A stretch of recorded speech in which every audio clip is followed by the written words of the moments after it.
Hello everyone, so I'm doing part 2 of the mid-year freakout tag where for me I'm going to be encompassing a couple more books per category so that you guys can have a better idea of what I like and dislike since I'm so new to booktube and you guys have no idea what I've read and what I think about them. So we ended the last video with category 6. So category 7 is favorite new author. And this one's a bit of a challenge because I've read so many authors since I've started reading again. So they're all kind of new favorites. I think if I had to choose a new fantasy author, Sarah J. Maas would probably get the spot only because Throne of Glass is my absolute favorite. So even though I haven't read Crescent City yet, and I have enjoyed ACOTAR, but I also have a lot of issues with it, because Throne of Glass is my absolute favorite, I guess she's my favorite. For romance, it was actually much easier. It's definitely Abby Jimenez because even though I didn't like her first 2 books, her latter 4 books far outshine those 2 in my opinion, and they're some of my all-time favorite romance books. So I'm going to read anything she comes out with, so she's easily my favorite romance author. Category 8 is newest fictional crush. So I have to mention Throne of Glass because there's 2 characters here that are absolute crush worthy in my opinion. The first one is Dorian Havillard and the second one is Fenris Moonbeam, and these 2 cannot be more different. One of them is like dark-haired, blue-eyed shadow daddy, but not as problematic as some of the ones out there. And even though the story says that back in the day he was kind of a playboy, what his actions show in this series as it progresses I feel like is very pro-women and pro-supporting the person that he loves. So I love that for him and her. And the second one is Fenris Moonbeam, and he's the complete opposite. He's like golden retriever energy, blonde hair, brown eyes, super loyal. I just love Fenris so much. I feel like he needs to get more love, and so I need to mention him here. He's definitely my favorite in the entire cadre. Of course, I have to mention the men that Abby Jimenez writes. So I chose this one only because it's the first in the Part of Your World series, but all the men in the Part of Your World series and Adrian in Life's Too Short from the previous series, they're all amazing. They're all wonderful men. Definitely have a crush on all 4 of them. So they're all different men obviously, but at the core they're just gentlemen. They're such good people, such good partners. Outside of my favorite fantasy and romance series, I have to mention Laszlo Strange from Strange the Dreamer by Laini Taylor. This is a beautiful, lyrical, wonderful story. It's a duology and it manages to be whimsical while really hitting on some seriously dark topics. I highly recommend this series. But anyways, the main character, Laszlo Strange, is just an amazing guy. Like, he's an intellectual, so he's smart. He's called Strange the Dreamer, so he's got wonderful imagination, but he's also really steadfast in his values and his morals, not in a way that's like, I'm right, you're wrong. He just acts the way he believes he should, and it actually inspires the people around him to become better people as well, which I feel like that is a mark of a wonderful leader. He actually ends up being put in a leadership position not because he's vying for it, but because it makes the most sense, and he's able to command with humbleness. He's never cocky. He just has a very natural confidence to him, and I just think that he's wonderful not only as like a character but as someone that I feel like more men should aspire to be kind of like. So I love Laszlo. He is absolutely wonderful, and the story is also beautiful. Can we also talk about how beautiful this Owl Crate edition hardback is also? Like, category 9 is newest favorite character. So not necessarily a fictional crush, but a favorite character.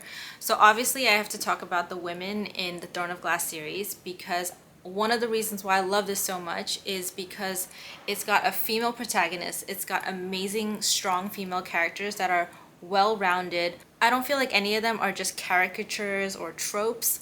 Like, they feel like fully formed actual characters with their own unique personalities, but they're all also like strong women, and I just love that. So there's Selena, Aelin, Manon, Lysandra, Alid, Irene. I don't know if I'm missing anybody else. Oh, Nesrin. I can't forget Nesrin. But there's just so many strong female characters that I just want to root for all of them, and I love all of them, so wanted to mention them. But besides my favorite series, another favorite character that I love is Murtak. So he actually has his own book, so Murtak by Christopher Paolini, and it's the most recent release in the Inheritance cycle, which I think is mostly known for Aragon. So Murtak shows up since book 1, and he's more of like a prominent side character, but even back then I felt like he was the most interesting character.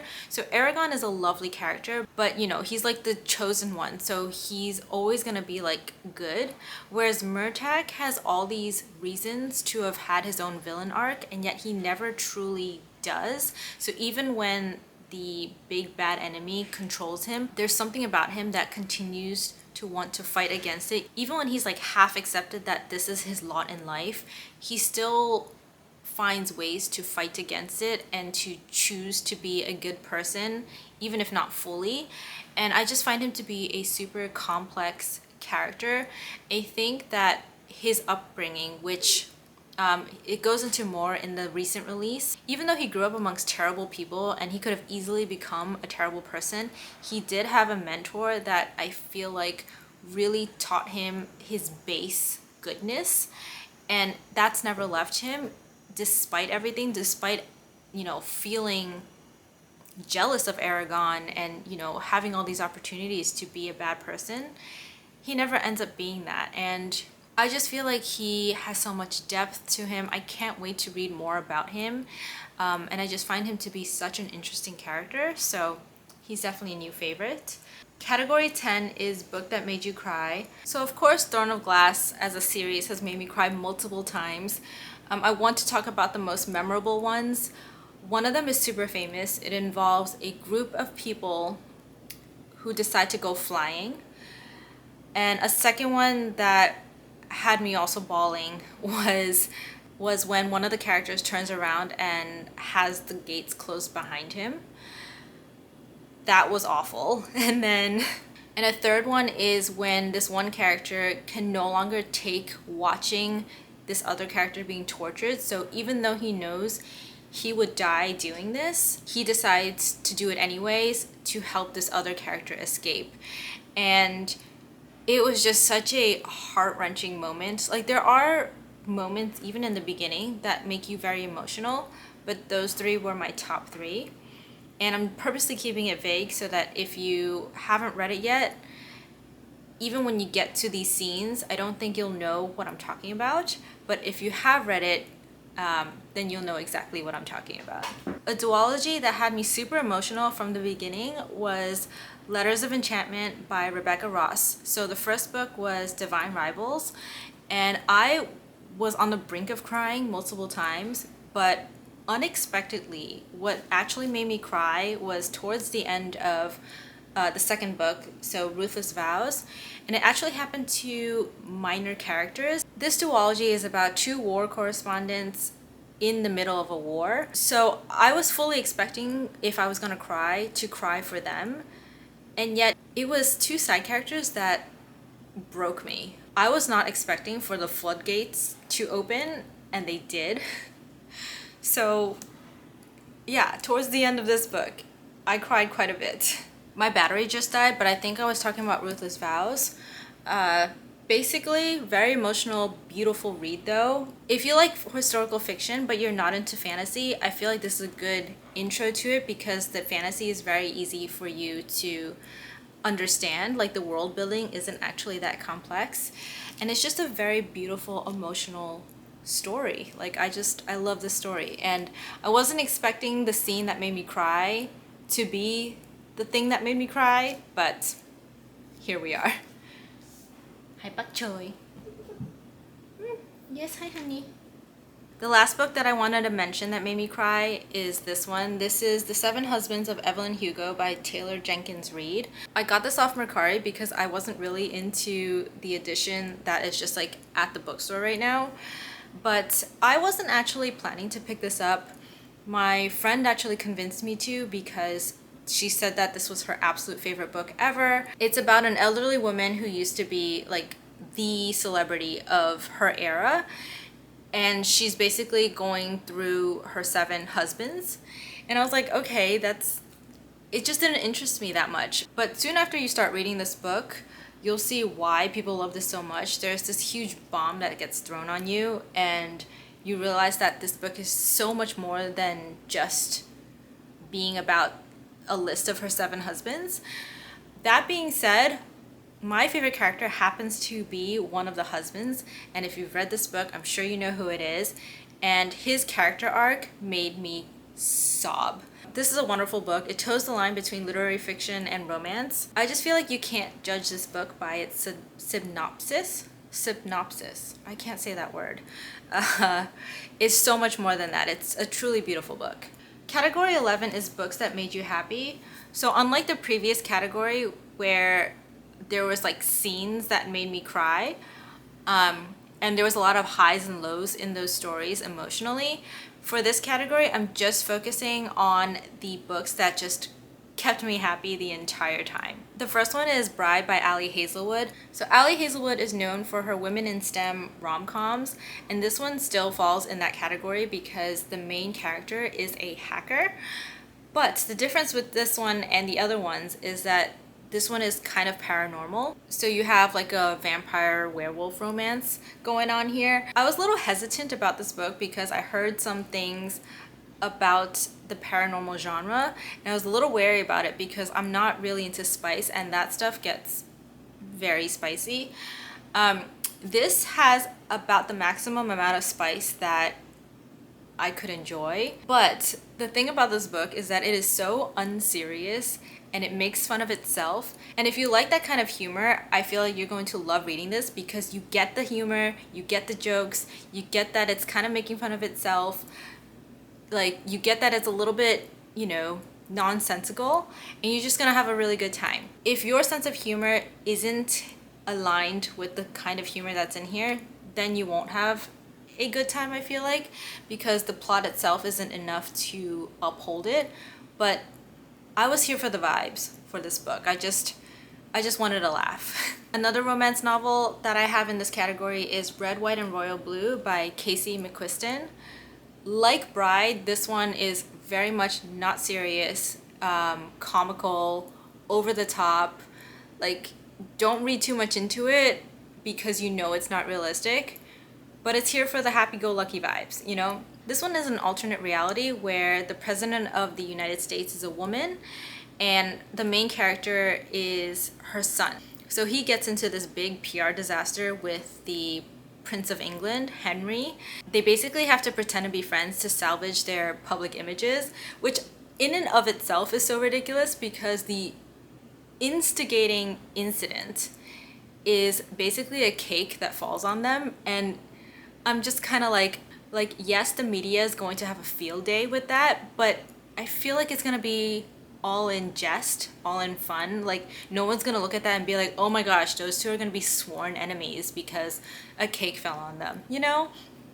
So keeping in mind that this is very not serious, and in the end it is still just a rom-com, like, you just have a great time. Like, Alex and Henry are just, they're just so much fun. Like, I want to be their friends.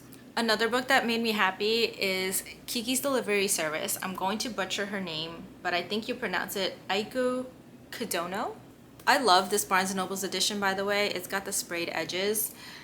Anyways, if you've watched the Studio Ghibli movie that is inspired by the story, then you know the kind of cozy fantasy coming of age vibes that you're going to get. This is no different because at the end of the day, this is the original story. There are plot points that are different in this book versus the movie, but the themes are all still the same, and it's still got that same like episodic cadence to it. And if you like the movie, I feel like you'll also really enjoy the book. Another book that is great for all ages that just made me happy is The Grace of Wild Things by Heather Fawcett. So this book is written by the same author that wrote the Emily Wilde series. The amazing thing about this author, though, is that the voice that she uses for Emily is vastly different from the voice that she uses for Grace. And in fact, because The Grace of Wild Things is basically a retelling of Anne of Green Gables, Heather Fawcett is able to kind of mimic that same voice style that Anne of Green Gables has. So you've got her quirkiness, and it's still obviously very cozy, appropriate for all ages. But unlike Anne of Green Gables, this is about a witch, so it's got a little bit more of a slightly darker thematic vibe to it. I'm saying darker, but it's not dark at all. But you see the parallels in the stories, even though this one is definitely its own story. It's not a recycling of Anne of Green Gables at all. So if you like the classic story, definitely check this one out. It doesn't matter what age you are. I feel like you'd really enjoy it. Category 12 is most beautiful book you've bought so far this year. I think overall I have to give it to Evocation by S.T. Gibson. This hot pink dust jacket is specific for if you see her in person on one of her tour stops. You'll see in the back that it says S.T. Gibson Evocation Tour 2024. But the original cover I think is absolutely gorgeous. It's this gorgeous dark teal color, and I feel like this illustration is not only stunning, but it's also very appropriate for the story. The story is like a modern gothic fantasy because it's set in modern day Boston, but it's got that gothic vibe to it. You have David, who's the main character, and he's into the occult, so you have the candles. There's a character that, you know, reads tarot cards, so the cover is basically one big tarot card and David is the hangman. And just the details and the foiling and everything, I just think it's absolutely stunning and very reflective of the story within it. If we look at the naked hardcover, it's again one big tarot card, but within the big tarot card, you have the 3 tarot cards that represent the 3 main characters, even though David is the primary here. Rhysand and Moira are, you know, very prominent characters. And these 3 characters make up the relationship that you kind of delve into this story. S.T. Gibson, in the Q&A, she acknowledged that she's more of a character writer than a plot writer. So although there is plot in here, it's more towards the end. It's predominantly like about these characters. So if you're into that, I feel like you're going to love this book. And of course, this is my own special edition of it because I got this personally signed with the date. This is my first ever personally signed book, so it's always gonna have a special place in my bookshelf.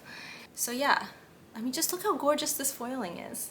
Now, my favorite part of a hardcover book is not actually the dust jacket or the sprayed edges, which I know I'm in the minority for, but it's the actual like naked hardback. I was debating whether to mention this book, but I'd be remiss to not mention it because I feel like this hardback is so beautiful. This is the Crimson Moth by Kristen Ciccarelli. This is the Fairy Loot edition. In the US, this is called The Heartless Hunter. I had already put the audiobook and the ebook for this on hold with my local library, but when I saw this hardback design, I knew that if I liked the book, I had to get this edition. I realized pretty quickly that I love this book, so I started going on a hunt for this edition because it goes on Mercari for like over $100 a lot of the times. I was able to snag one for a decent price, which I was so happy about. I can't wait for the second one, but it's just the most beautiful, like, look at that spine. Like, it's just such a beautiful design. I'm absolutely obsessed with it. This is categorized as YA romantasy. I feel like this is more new adult in its content, so do be warned about that. But I feel like this is an amazing enemies to lovers story where you truly have enemies, right? One is a witch, the other is a witch hunter. But Kristen Ciccarelli is able to write the witch hunter character in a way where you understand where he's coming from, you understand why he hates witches so much, and like the dynamic is just so much fun because they're kind of onto each other, they're both suspecting each other, but they both want something from the other person, so they're kind of dancing around the elephant in the room. This is just very fast-paced and very fun. I highly recommend it, and I just love this hardback. I had to mention it. And since I'm talking about hardbacks, I also wanted to talk about dust jackets. There's this artist that Owlcrate has commissioned twice, and I absolutely adore the work that she's done, and that is Danlin Zhang. She's done these 2 books. This is A Study in Drowning by Ava Reed, and this is Song of Six Realms by Judy I. Lin. And I just feel like her art is so incredibly beautiful. This book is like a dark academia gothic fantasy. This was originally supposed to be a standalone, but it was so successful that Ava Reid was actually able to secure a sequel to this.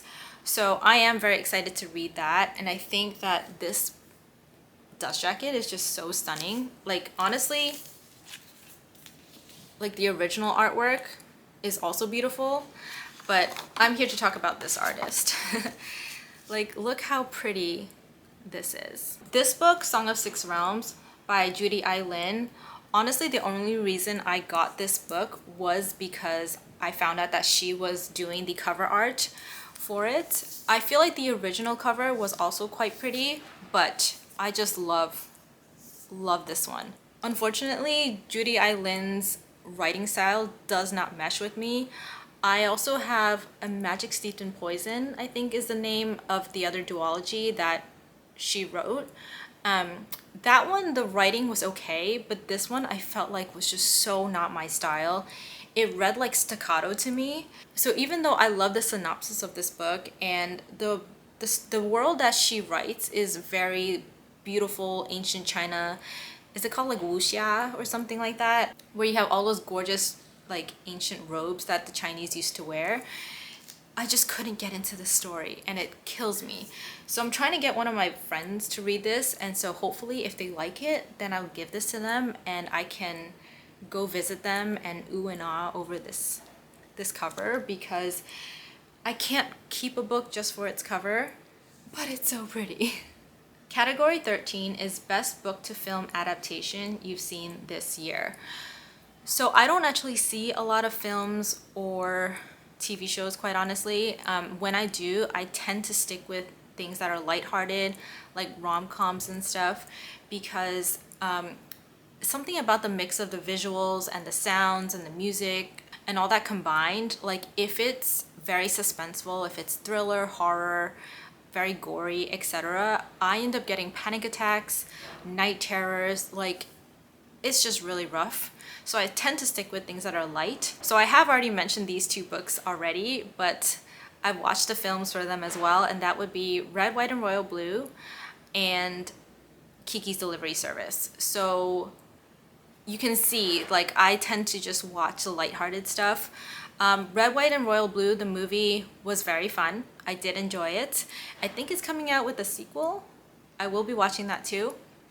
Kiki's Delivery Service, I just love Studio Ghibli, so it's no wonder that I enjoyed that movie as well. If you are a Studio Ghibli fan, Princess Mononoke, I think you pronounce it like that, that is like my threshold for something that is suspenseful, that has not induced a panic attack. So I felt crazy anxiety watching that one, but I didn't get a panic attack. So that is my threshold. I feel like it's very, very low for an adult, but unfortunately that is my reality. I cannot watch Game of Thrones, House of Dragons, any of that stuff. Even Shadow and Bone was a little bit intense for me. I didn't end up watching the whole thing. Category 14 is what books do you need to read by the end of the year?